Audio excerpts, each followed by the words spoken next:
ছুটির দিন সহ সপ্তাহের 7 দিনই শিক্ষার্থীদের জন্য বাসে হাফ ভাড়া আজ মঙ্গলবার কার্যকর হয়েছে।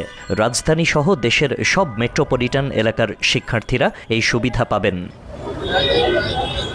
শিক্ষার্থীরা সকাল 6টা থেকে মধ্যরাত পর্যন্ত পরিচয়পত্র দেখিয়ে বাসে অর্ধেক ভাড়ায় যাতায়াত করতে পারবেন।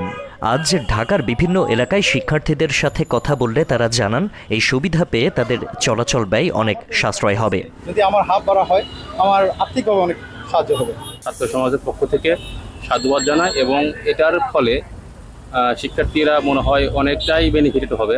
লোকাল বাসে ভাড়ার তালিকা না থাকায় সমস্যায় পড়তে হয় উল্লেখ করে এই সমস্যার সমাধানও চান শিক্ষার্থীরা।